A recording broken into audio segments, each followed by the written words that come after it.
Good day everyone. Before going to the topic, we have a lot of questions like, are ducks easy to raise? Is raising ducks profitable? Or raising ducks is a good idea? Well, we are going to discuss to you about the duck raising. Duck raising is a profitable livestock sector in the Philippines due of the egg. In duck raising, the balut is the most important product. Duck raising is highly suggested in bay towns due to the abundance of freshwater snails, which make excellent duck food. Ducks are typically raised for the eggs, but when snail food becomes scarce, they are sold for meat.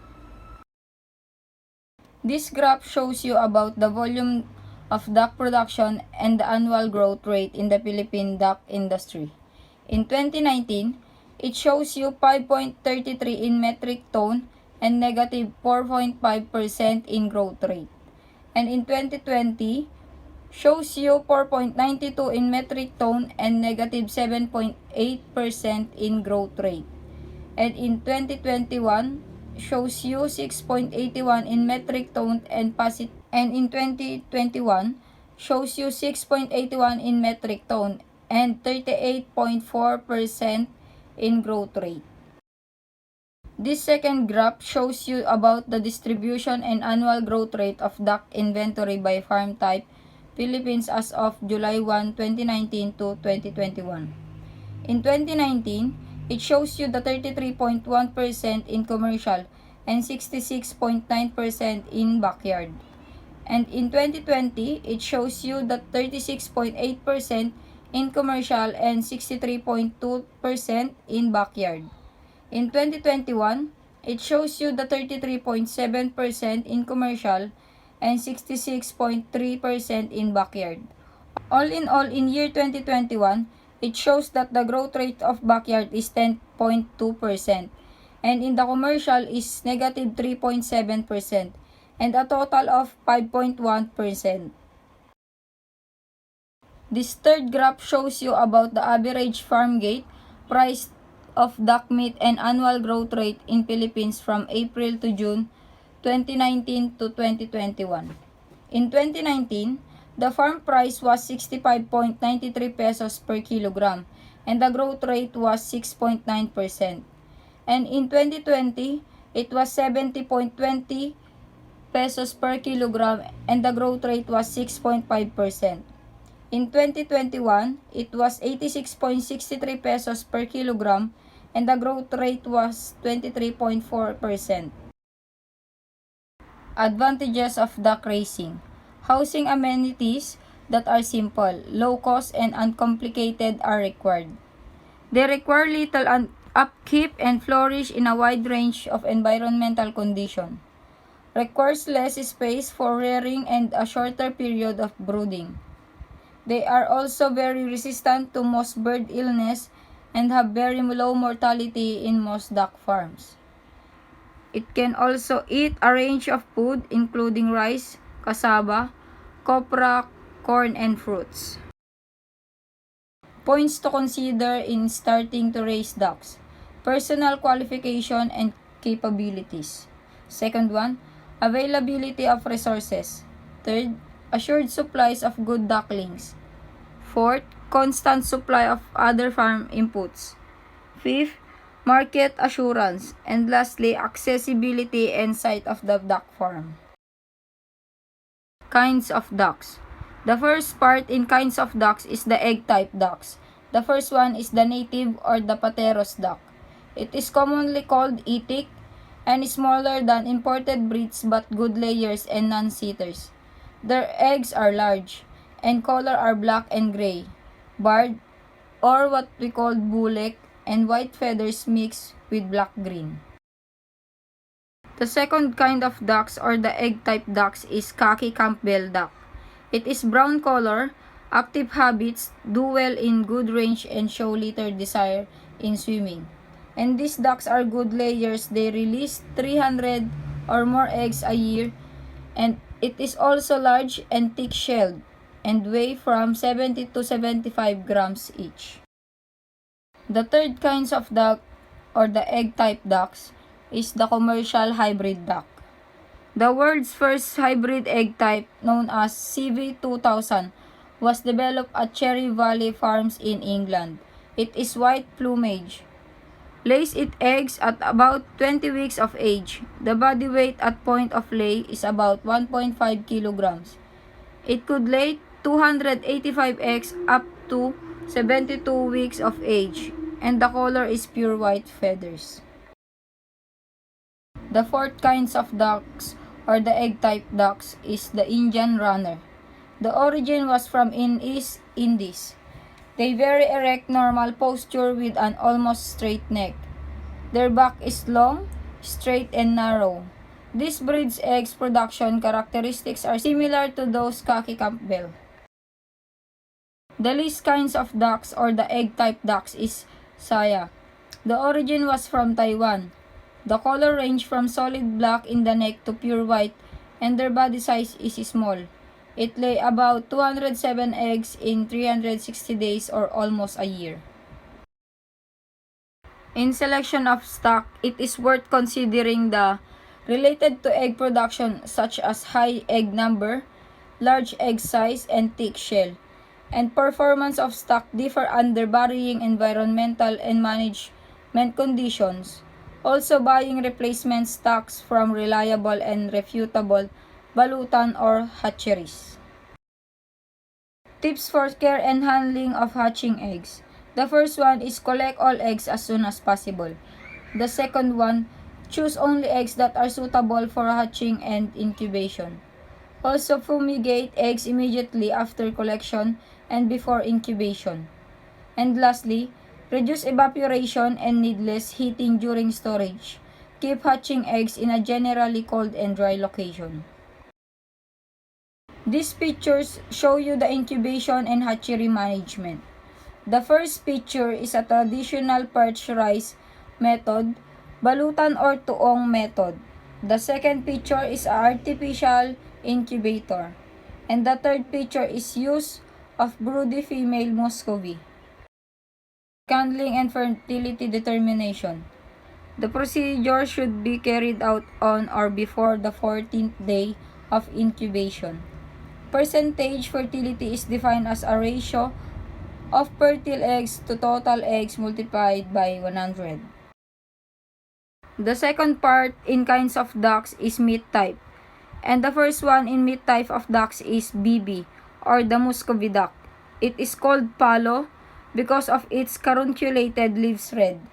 Navy nodules along the eyes or the face and over the bill's base, and they have the large breed plump body, and the skin color is yellow, suitable for foraging and requiring little maintenance. They also must take care of their own existence and reproduction. The second one in meat type of ducks is Peking duck. It is originated in China and it produces high quality meat. Good layers and ducklings are ready for market at 2 or 3 months old. The third one meat type of ducks is mule, offspring of Muscovy and mallard, and they don't mate naturally. For the housing management of ducks, I am going to tackle about the egg type and the meat type ducks. First, where are ducks usually located? Traditionally, ducks live on lakes and rivers because they can find snails and fishes in here, which are their indigenous foods. But now, duck farms can be located in almost everywhere. However, in building a different house from the traditional ones, they need to consider some consequences. Ducks usually accumulate wastes, which will attract flies and is not pleasable to other people. They can also produce unpleasant odor which will bother your neighbors, and they can be pretty noisy too. In this case, ducks should not be raised in a community wherein houses are close together, so you won't bother too much neighbors. For the egg type duck housing types, there are 3 categories. First is for the all-purpose, Second is for the brooder grower, and the third is layer breeder duck houses. For the all-purpose duck house, this is the most suitable for beginners. This type of house is best for laying eggs and for taking care of ducklings. This will not give you a zero income phase because you supply your own ducklings while you grow ducks who produce fresh eggs. The most essential requirement for this type of house should be satisfied is for those layer breeder ducks. Next type of house is for the layer breeder duck house. In this house, the owner does not raise their own ducks, but they buy already grown female ducks which can lay egg already. Normally, the eggs in the Philippines are used for balut, which is a Filipino delicacy. Since the main product here is the egg, the male ducks are given for free. For every 5 female ducks, 1 male duck is given for free. Here are the specific features that are needed for a layer breeder duck house. First is the floor space, next is the flooring, next is the roofing materials, the height of roof, siding enclosures and partitions, height of the slat floor construction, and finally the fixtures and facilities. The ideal floor space for a layer breeder duck is 0.33 meters squared per duckling. They should not be overcrowded or understocked to maximize the full economical costing of the house and to prevent the ducks from stress. The type of flooring to be used can either be bare ground, which is the traditional flooring. Other types of materials can be rice mills, which is an ideal litter material for duck houses. Others can be sawdust, wood shavings, ground corn cobs, peanut hulls, chopped rice straws, and other similar materials. These litter materials can help absorb moisture and keep them in a clean space. In putting litter materials, it should be at least 15 centimeters deep. The owner should add depth as the ducks grow bigger. This is what it would have been look like if bare ground is used. It's literally the ground, but there are scattered litter materials for them to be more comfortable. The concrete floor or the asphalt floor can be used even without the use of litter materials because this type of flooring is easy to clean, although it can be very hot during the summer. A combination of litter floor and slat floor can also be used. A slat floor is an elevated plastic material with holes in it so that their feces can drop off the floor and clean it up or clean the bottom of the slat floor. This type of flooring is normally used with large population of ducks. The four-sided slat floors is similar to the litter floor and slat floor combination because the middle part is left with bare ground with litter materials. Finally is the all slat floor system. In this type of flooring, no litter materials is used. This is the most suitable type of floor system in areas where drainage is a problem during rainy season. Another thing to be considered for the layer breeder duck house is the roofing materials. First type is the simple single span or shed type. This usually has the least cost because the design is the simplest one. Next is Gable or double span. This type of roofing is what we normally see in houses, which has an A shape. Last roof type is the monitor type. This is like a two-layer of the double span roof. This is great for ventilation because they can put windows on the second layer of the roof. This is used for large populations of ducks. The different materials to be used as roof can be galvanized iron or aluminum sheet. Next is nipa shingles, which is the type they used in bahay kubos here in the Philippines. Last is the asbestos. The layer breeder duck house should at least have a minimum of 3 meters height from the floor to the eave of the roof. So for the walls of the layer breeder duck house, of course the house should be enclosed, but there should be open air sidings for better ventilation. The owner can use bamboo slats, lumber slats, poultry wire, welded wire, or nylon net. If slat floor is going to be used, its elevation from the ground should also be considered. It should be 75 to 90 centimeters or 2.5 to 3 feet above the ground. This is important so that there will be enough space to clean the feces of the ducks. Here are the fixtures and facilities that are needed in a duck house. First is the feed trough. Next is a drinking trough. If they are still young or they are still ducklings, you can use a drinking trough similar to that of the chickens. Next is a nest. A nest is very important for the layer type ducks so that they will have a place to lay their eggs at night. Artificial light facilities. This is very important, especially if the ducks are still in the brooding stage.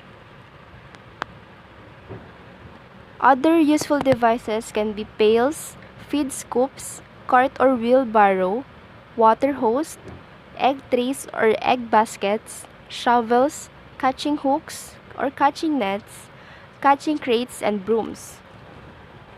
This will help the owner in taking care of the ducks, collecting eggs, and keeping their house clean and tidy. The brooder grower house has a similar requirements with the ordinary duck layer house, except the facilities during the brooding phase should be the top priority of the owner to be accomplished. If the ducks are not in their brooding phase, each duckling should have a 1,800 centimeter squared floor space, but if they are in their brooding phase, they should have a smaller floor space, which is 460 square centimeters. There are 3 different types of lights or heater that the owner can choose from. First is the electric and LPG hover type brooders. This is the type of light that big companies use, especially if they're taking care of large population ducks. Next is the incandescent bulb, which is suitable for backyard owners or growers. And lastly is the kerosene lamps. The feeders and waterers used in brooder grower house is similar to ordinary duck houses. For the care and management of the ducks, the owner should have access to itik ducklings. They can usually be bought from balutan and hatchery farms. Female ducklings are bought while male ducklings are given for free. The brooder house should already be prepared, cleaned, and disinfected before buying the ducklings so that transferring them will be easier. The sides should be covered with curtains to prevent strong drafts and winds. The starting brooder heater should be 32 to 35 degrees Celsius. Every week, the heater should be decreased to 5 degrees Celsius. pasturing system is the most ideal and traditional way of duck raising. This is where the young ducks or the ducklings are trained to roam around the field and find food on their own, which are usually found on the ground and done in rice fields. The owner should know how to determine age of sexual maturity in ducks. This means that the ducks are already ready to lay eggs. They are considered mature if they are already starting to lay their first egg. There could be instances that the ducks will experience early maturity. If this happens, there are some remedies to be used. First, they should be given more nutrients and more vitamins, or they can undergo pasturing system. But if the ducks are showing signs of late maturity, the opposite remedy should be done. Since these ducks are being raised for their eggs, there should be a separate layer house from where they are being fed. The owner should know when they are expected to lay their first egg so that they can be transferred 2 to 4 weeks before they will lay their eggs.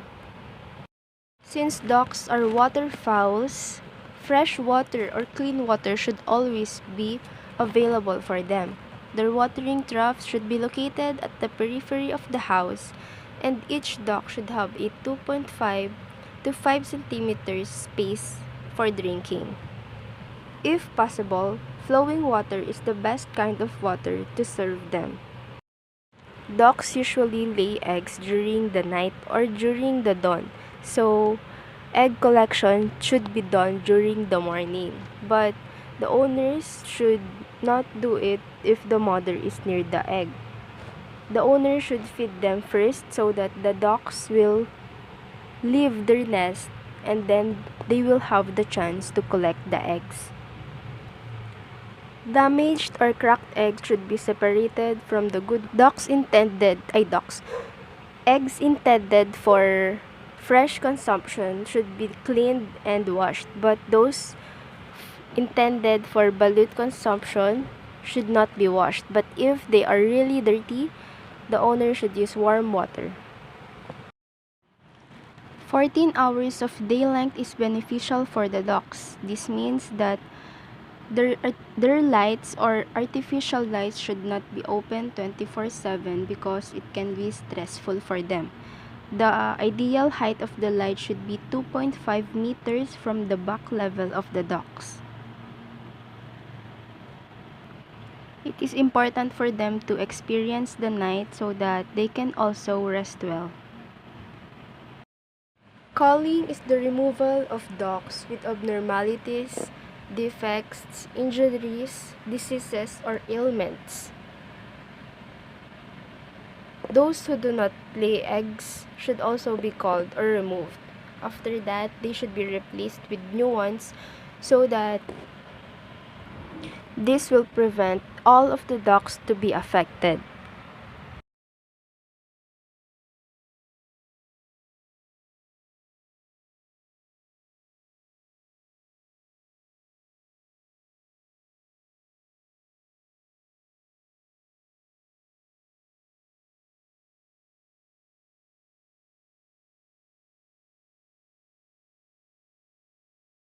For the housing and management of the meat-type ducks, it is essentially similar to that of the egg-type ducks.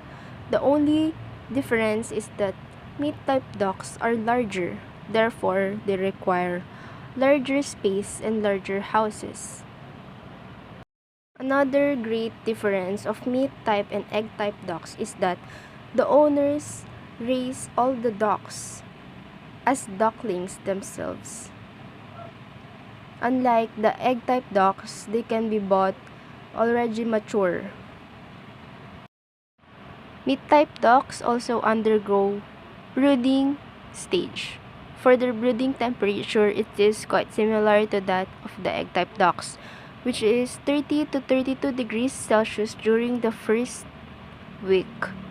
while on the second week, it will be lessened to 27 to 30 degrees Celsius. For the floor space, they will have larger space than the egg type, of course, because they are bigger. They will have 460 square centimeters, which will then be increased as they mature. Duck raisers usually choose Peking duck as breeds for meat type consumption. This type of breed are larger than that of the Itik, which is a layer breed. Therefore, they need larger floor allowance, larger feeder and waterer facilities.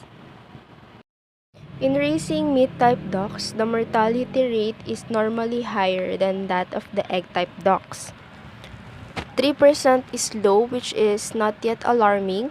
5% is average and still tolerable. 10% is very alarming and will cause less profits for the owner.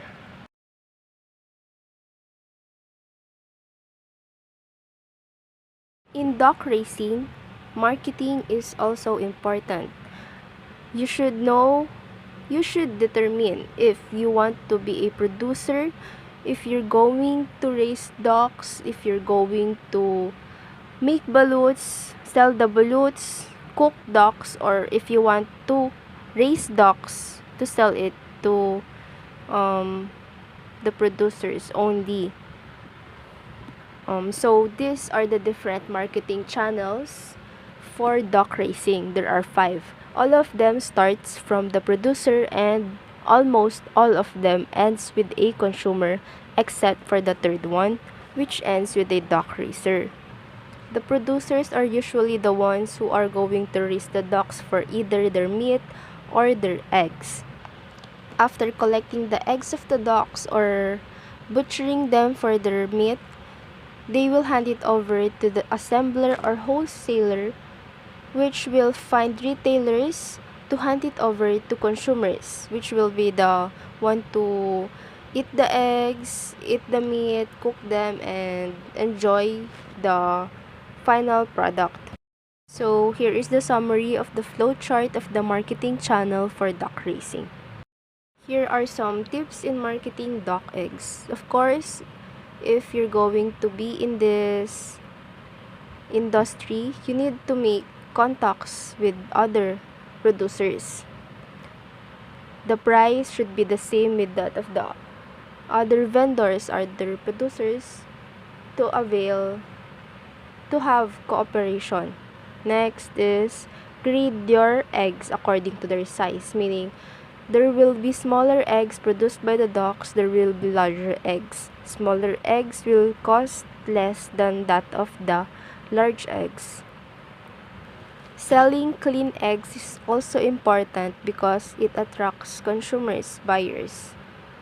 If you're going to travel eggs in large amounts and long journey, Feeds and feeding practices. The native ducks must be treated differently from those of the exotic breeds when it comes to feed and feeding practices. They are normally less efficient in converting feeds into eggs or meat. However, these ducks have good appetite and are not selective on the kind of feed that they eat. Under backyard practices, ducklings during their starter stage at 0 to 2 weeks are fed with lugaw, supplemented with chopped trash fish or shrimps.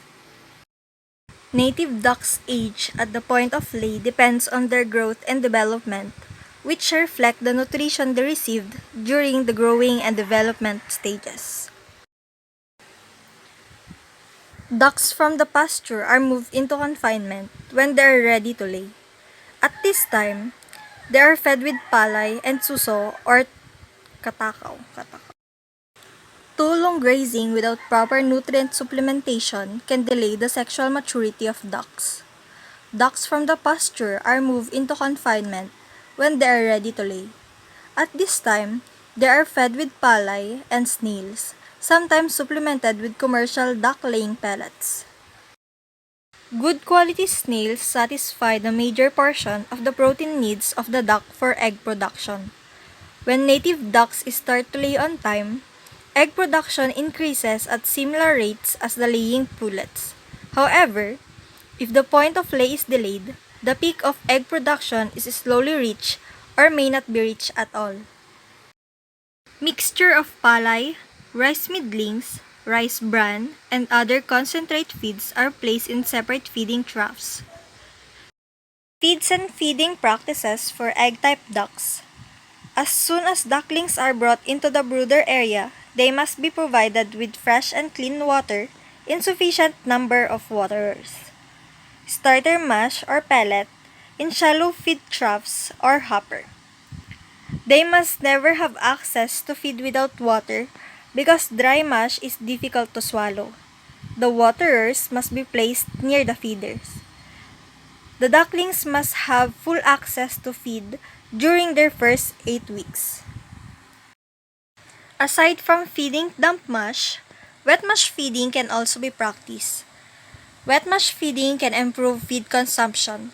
However, this system is impractical when large flocks are maintained because it requires more time during feeding. Another kind of feed is the pellet, which is starting to gain acceptance here in the Philippines. Pellet size varies from 3 to 5 millimeters in diameter. This smaller pellet is used during the first 2 weeks. Studies abroad have shown that feeding pellets to ducklings resulted in the highest average weights, both at 4 weeks and 8 weeks of age. It also gave better feathering and general bird development than mash feeding. Growth of ducklings up to 4 weeks of age was improved by approximately 30% when pelletized rations were used instead of mash. Restricted feeding has been observed to reduce the fat content in the carcass. An increase in egg production, feed efficiency, and a decrease in laying house mortality have been noted subsequently to 80%. Full feed during the growing period. This suggests that the kind of feed and type of mixed diet to be provided to growing and laying ducks must vary according to breed, body weight, egg production, and available snails, palay, and green feed. The downside of using pellets is that it is more expensive, but aside from the mentioned benefits, it has the following advantages. First, it saves on feed. Second, it is more convenient to handle. Third, it reduces labor and other handling costs. Fourth, it reduces feed wastage. Fifth, drinking troughs stays cleaner and longer. And lastly, there is absence of molds and flies which otherwise abound in wet feed. This table shows the suggested practical level of nutrient in feeds and suggested ration compositions. Feeds and feeding practices for meat-type ducks. The meat-type ducks, or also known as broiler ducks, may reach 2.5 to 3 kilograms at market age with total feed consumption of 8 to 9.5 kilogram. There is very little known facts about their nutrient requirements under the conditions here in the Philippines. Rations are based on the energy protein requirements established in developed countries. The 3 types of rations recommended for the various age groups are the following. Starter at 0 to 2 weeks, grower at 2 to 4 weeks, and finisher at 4 to 7 weeks. This table shows the recommended nutrient levels for meat-type ducks. Duck diseases may be classified into infectious and non-infectious types. Infectious diseases are those caused by pathogenic viruses, bacteria, fungi, and parasites, while non-infectious types are due to chemical poisons, toxins, inferior feed or rations, and environmental factors. First, purchase stock from reliable sources or hatcheries. Second, Raise only healthy stocks. Sick birds should be culled immediately and disposed properly to avoid spread of diseases or infections. Third, feed ducks with balanced rations. Ducks fed with unbalanced rations are prone to diseases. Fourth, provide cool, fresh, and clean drinking water at all times. Clean waterers at least once a day. Highly polluted water is detrimental to ducks' health and can affect overall performance. Eighth, provide well-ventilated housing with dry flooring or litter. Do not overstock the animals in the pen. Ninth, secure constructed buildings so that dogs, cats, rats, and other possible disease vectors cannot enter. 10th, burn or bury dead ducks as soon as possible to avoid flies from breeding on decomposing matters. 11th, minimize activities that can cause stress to the ducks and thus lower their production. 12th, prohibit delivery trucks and visitors from entering the production areas, as disease organisms are often introduced into the farm by these delivery vehicles and/or visitors. 13th, install footpath in a strategic location to prevent entry of infective agents into the farm. 14th, vaccinate ducklings against duck cholera with prevalent bacteria if available. Give antibiotic, vitamin mineral supplement to suppress buildup of bacterial infection and improve the duck's health condition. 15th, spray the animals with insecticide at least once a year to control lice and mites, beetles, and other arthropods that can cause annoyance to the ducks. Avoid giving decomposed food such as shrimps, fish, and meat, which may contain virulent microorganisms or their toxins. 17th, make sure that the palai are free from insecticides which can cause adverse effects on the health and production of the ducks. 18th, maintain good production and health records. 19th, supervise good production and health records. And lastly, avoid mixing new stock to the flock. Quarantine newly arrived ducks for at least 2 weeks. Outbreak of disease may occur through introduction of sick or carrier ducks. Ducks are susceptible to a number of bacterial infections. These bacterial diseases include, first, duck cholera, which is the most common disease in most duck farms. It is an acute or chronic, localized or generalized infectious disease which is caused by Pasteurella multocida. This disease can be transmitted through direct contact, ingestion of contaminated feed and drinking water, and by blood-sucking insects, particularly mosquitoes. Clinical signs of duck cholera are, first, tanga, second, dapa, third, tuyo, and lastly, buto-buto. Tanga is the most acute form of the disease. The ducks may die suddenly, assuming a ventral laying position with extended head, open eyes in a staring manner, and open mouth. Some dead ducks may appear like statues, and only closest scrutiny will reveal that they are dead. Mortality rate ranges from 70 to 90%. Next, dapa, which is characterized by egg-laying posture with head and neck in stooping position. Third, tuyo, which is the chronic form of dapa, characterized by progressive emaciation and dehydration, weakness, poor appetite, and ruffled lusterless feathers. Sick ducks are very thin, with virtually skin and bone condition, hence the term tuyo. Tuyo usually occurs after an outbreak of dapa and persists for weeks or months before death.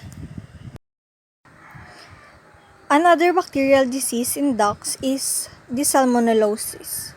Salmonellosis is a destructive disease of ducklings caused by Salmonella annatum and Salmonella typhimurium. It is principally transmitted through direct contact and ingestion of contaminated feeds and water. Salmonellosis is characterized by sudden collapse, diarrhea and dehydration, ruffled feathers, dry sunken eyes, and leg swelling. It can be treated by high level of antibiotic or sulfa drug therapy. This disease can be prevented by, first, strict sanitation, second, thorough and frequent cleaning and disinfection of feeding and watering troughs, and third, cleaning, drying, and draining of litter and grounds. Third bacterial disease in ducks is the duck septicemia. It is a contagious duck disease caused by Pasteurella anatipestiferer that is transmitted through ingestion of contaminated feed and water. It is characterized by ocular and nasal discharges, mild coughing and sneezing, greenish diarrhea, incoordination, droopiness, tremor, emaciation, and death. Treatment for duck septicemia is high level of antibiotic and sulfa medication. To prevent this disease, strict sanitation and good ventilation must be observed. Next, calibacillosis. It is a collective term for a disease condition of ducks caused by E. coli, which is responsible for a number of conditions such as duck septicemia, synovitis, Ersac disease, and salpingitis. It can be transmitted through contaminated water, feed, and eggs. Calibacillosis is characterized by acute form by septicemia resulting in death, and subacute form by pericarditis, ursaculitis, and perihepatitis. Calibacillosis can be treated with high-level antibiotic and sulfa drug medication. This disease can be prevented by strict sanitation, cleaning and disinfection of eggs, and disinfection of equipment. Botulism or limberneck. This is due to ingestion of toxins produced by Clostridium botulinum in contaminated feed or maggots from decomposed meat or dead ducks. It is characterized by paralysis of the wings and legs, twisting of the head and neck, paralysis of nictitating membrane, labored breathing, and greenish diarrhea. It can be treated with the use of antitoxins. Prevention includes avoiding spoiled meat, fish, snails, and shrimps as feed for ducks, immediate disposal of dead ducks, and maintenance of cleanliness in farms. Aspergillosis can be prevented by, first, avoiding moldy feeds and litter, second, careful selection of feed and litter materials, third, thorough cleaning and drying of feeding troughs, and fourth, daily cleaning and disinfection of feed and water equipment. Next kind of fungal disease in ducks is the aflatoxicosis or mycotoxicosis. It is caused by Aspergillus flavus, which grow in moist feed, corn, palay, nuts, and other grains. It is characterized by poor growth, loss of weight, decreased egg production, lameness, purple discoloration of the legs, incoordination, convulsion, and death. This disease can be prevented by avoiding moldy feeds, corn or palay, and other grains, frequent cleaning of feeding troughs, and by maintaining litter floor dry. Let's move on to fungal diseases. First fungal disease for ducks or in ducks is the aspergillosis. It is caused by Aspergillus fumigatus, usually contracted through contaminated feed and litter. This disease is characterized by labored breathing, gasping, twisted head and neck, inappetence and rapid emaciation, decreased egg production, and death. Sadly, this disease has no treatment. Locally raised ducks are less affected by parasitic diseases. Some parasites which are known locally to occur in ducks are eyeworm, intestinal flukes, tapeworms, roundworms, lice, and mites. It can be controlled by periodic deworming and insecticide application in severe cases. Next is the viral diseases of ducks. First, duck plague. This is an acute contagious disease of ducks of all ages. It is caused by herpes virus acquired usually by direct contact or ingestion of contaminated feed and water. Important lesions are hemorrhages throughout the body, which are more pronounced in the visceral organs. Duck plague is characterized by sudden onset, high mortality, and extreme weakness. Clinical manifestations or clinical signs are sudden onset, extreme weakness, lethargy, loss of appetite, watery diarrhea, soiled vent, eye and nasal discharges, labored breathing, decreased egg production, and high mortality rate of 40 to 80%. This viral disease can be controlled by vaccination of healthy ducks, strict sanitation, immediate isolation of sick ducks, and high-level antibiotic vitamin mineral medication. Next is an acute highly contagious viral disease of ducklings below 4 weeks old, which is the viral hepatitis. It is caused by a virus and transmitted usually through direct contact or ingestion of contaminated feed and water. On necropsy, the constant lesion is enlargement of the liver with hemorrhages of various sizes. Viral hepatitis is characterized by short incubation period, sudden onset, and high mortality rate up to 90%. Clinical signs are lethargy, spasmodic paddling of feet, sudden death, and high mortality rate. This viral disease can be controlled by strict sanitation and vaccination of healthy flocks.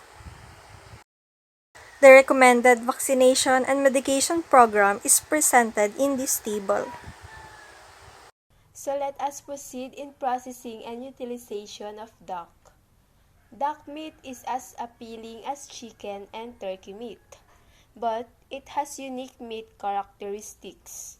It's high in protein, low in fat, and nutrient dense.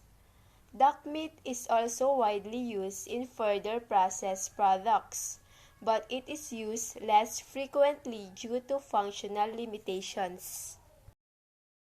The table shows the comparative cut-up parts of mature ducks from Muscovy and Mallard. As shown in the table, males outnumber females in both live and dress weight. In addition, the cut-up parts weight of the carcass in percent is shown in the table. Dressing procedures are included in the processing and utilization. So here are the duck dressing procedures. The first procedure is bleeding. In bleeding, bleed thoroughly by either through hanging or funnel. Cut the jugular vein of the duck. The next procedure is scalding. The duck should immerse in hot water for 30 to 60 seconds. The scalding temperature for different ages of ducks are as follows. In young ducks, the temperature should be 43 to 49 degrees Celsius. In broiler ducks, the temperature range from 50 to 54 degrees Celsius. And in all ducks, the temperature should be 61 to 82 degrees Celsius. Scalding is done to loosen the feathers prior to plucking, and this process is performed by immersing the birds in warm water or through the use of a newly developed process that involves exposure to steam. In plucking, it simply refers to the removal of feathers. Ducks must be thoroughly plucked, and all feathers must be removed, including those that are most firmly attached. Take note that ducks are much harder to pluck than chickens. After then, wash the duck before proceeding into the next procedure, the singeing. Singeing is the process of removing hair and feather particles that were missed by the picker. When the hair-like feathers are removed, the carcass can be seen off. So, if there are hair-like feathers, pass the carcass over a flame. The next procedure is the cutting of heads, shanks, and oil glands. The first step is to remove the oil glands from the dorsal base of the tail. The head and shanks can also be removed. Cut the shanks at the hook joint. Also, cut the head just behind the mouth. Next is evisceration. In this procedure, slit the skin on the neck large enough to pull out the trachea and the esophagus. Then, make a slit in the abdominal cavity to permit removal of visceral organs or the internal organs. Evisceration can be done either by hand with knives or by using complex automated mechanical devices. The next step after evisceration is the separation and cleaning of giblets. In this procedure, separate the liver carefully. The gallbladder must be removed. After then, remove the contents of the gizzard after it has been separated. The remaining entrails can be used for other uses. Following that, the washing and chilling process begins. Washing and chilling is a very important process in poultry. After the carcasses have been washed, they are chilled to a temperature below 4 degrees Celsius. The two main methods for chilling poultry are water chilling and air chilling. The prime purpose of chilling is to limit the growth of both pathogenic and food spoilage microorganisms. Freezing is necessary if carcass will be stored. To freeze duck, separate the meaty pieces from the bony ones. In freezing, packing materials can be foils, films, or laminated packing materials. Take note that meaty pieces includes breast and legs, and the bony parts includes the back, neck, and wings. Furthermore, because the giblets, heart, liver, and gizzard have a short storage life, they should be packed separately. Internal organs should be cooked prior to packing. Meat and egg utilization. This is the process of deboning a duck. Cut the wings and legs at the joint closest to the body with a sharp knife. Pulling on the wing or leg while cutting will aid in disassembly of the duck. The next step is to turn the bird on its side, parallel to the ends of the ribs. Make sure the cut isn't too deep that it cuts into the body cavity and punctures the guts. Then, flip the bird over and cut the opposite side in the same manner. Now place the birds on their backs and break their backbones. Remove the entrails by cutting around the vent. Remove the gallbladder from the liver with care, being careful not to shatter it since this can taint the meat and make it taste bitter. The lungs will be removed next. To remove the breast meat from the bone, cut straight down between the wishbone and the point of breast. Lastly, draw out the loosened bones. Balut making. Baluts are incubated duck eggs 16 to 18 days old embryo, boiled for 20 to 30 minutes. They may be incubated in a balutan or in any artificial incubator. The step-by-step procedures in balut making as follows. First, select eggs that are fit for incubation. The eggs should come from the mated flocks and not more than 5 days old. They should have thick shell and do not have cracks. Take note that eggs with cracks have hollow sound and the thin-shelled eggs have brittle sound. Only thick-shelled eggs are used for balut making because this can withstand stresses of egg placement and removal in cylindrical basket called tuong. Second, preheat the selected eggs under the sun for 3 to 5 hours. Then heat is needed to develop the embryos. Roast or heat palay to a temperature of 43 degrees Celsius or 107 degrees Celsius in an iron vat or cauldron. After then, remove the palay when you can still hold the palay in your hand when you remove it. Put 100 to 125 eggs in a big kerchiefs made of either abaca or sinamay or nylon.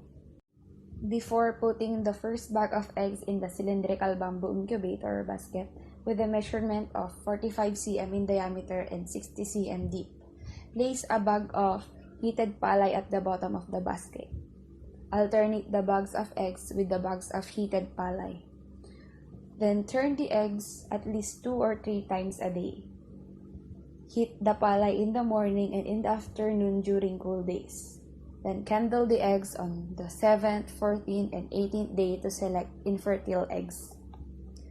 Candling is the process of holding egg against the hull of a lighted box in a dark room to separate infertile eggs from fertile one. First candling is done on the 11th day after eggs are placed in tuong. Then 9th, eggs with normal embryo candled on the 16th to 18th day should be hard-boiled and sold as balut. Candling is again done on the 17th day to separate eggs with dead embryos, called abnoy, and those that are ready to be sold as balut. Eggs with weak embryos take 18 to 20 days to be released. These are hard-boiled and sold. Making salted duck eggs or itlog na maalat. Salted eggs are usually made by packing the eggs in sticky clay mixed with salt. Eggs with thin shells but have no crack are made into salted red eggs. The usual proportion is 1 part of salt to 4 to 5 parts of clay. Eggs are colored red at cooking time by adding red dye to boiling water. For effective management, farmers are encouraged to keep records and accounts for the following reasons. First, it increases efficiency by providing a basis in deciding where to put his resources. Second, it is a vital tool for planning and budgeting since it gives information on the financial and physical aspects of the business operation. Third, it makes evaluation of the enterprise easy. Fourth, it readily shows the financial status of the enterprise. Fifth, it helps in adjusting production plans through its market results and production costs and returns. Sixth, it facilitates preparation of income tax return. Other features in balut making. Number 1, arrangement of egg bags or the tikbo or panyo. Bags of eggs should be arranged according to age or days of incubation. For example, eggs incubated for 6 days should be placed at the bottom, followed by eggs incubated for 15 days, then eggs incubated for 18 days. Balut sa puti are placed on top. Farm record keeping. Managing a farm without records is like running a clock without its hands. For years, farmers have been reporting financial information on a variety of farms for various reasons. Effective management of a farming operation today requires that records be kept so managers can make informed decisions affecting probability of their farms. Record keeping or record analysis refers to keeping, filing, categorizing, and maintaining farm financial and production information. Record keeping can be accomplished through a variety of methods, from a basic hand record keeping method to an elaborate computerized system. For effective management, farmers are encouraged to keep records and accounts for the following reasons. First, it increases efficiency by providing a basis in deciding where to put his resources. Second, it is a vital tool for planning and budgeting since it gives information on the financial and physical aspects of the business operation. Third, it makes evaluation of the enterprise easy. Fourth, it readily shows the financial status of the enterprise. Fifth, it helps in adjusting production plans through its market results and production costs and returns. Sixth, it facilitates preparation of income tax return. Sixth, it facilitates preparation of income tax return. And lastly, it shows one's capacity for making credit from the financing institutions. There are two types of records: physical records and the financial records. Under physical records, there are two types. Number one, the brooding and growing record. It includes information on the duckling number, date started, daily feed consumption, cost of stock, cost of housing, cost of equipment, date hatched, mortality and culls, medicine, vaccines and supplements used, number of stocks sold, and management practices that are applied. Second type under physical record is the laying record. It details the number of laying ducks, daily egg production, egg grades, daily feed consumption, culls and mortality, management scheme implemented, medicaments and vaccines given, and the program of flock replacement. Then the second type of record is the financial record. This includes monetary consideration based on the physical records. These records can be classified into expenses and income.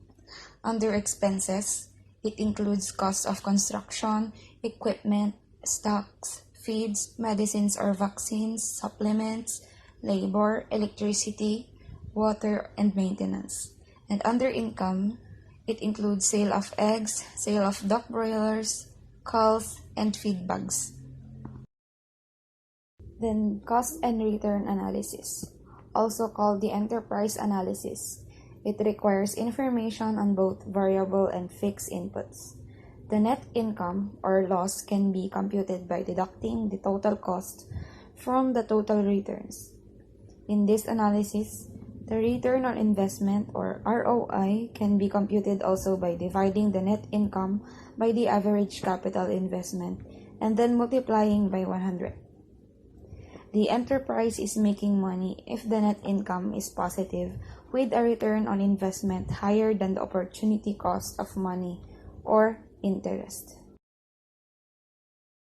Here shows a sample format for cost and return analysis of a commercial duck farm.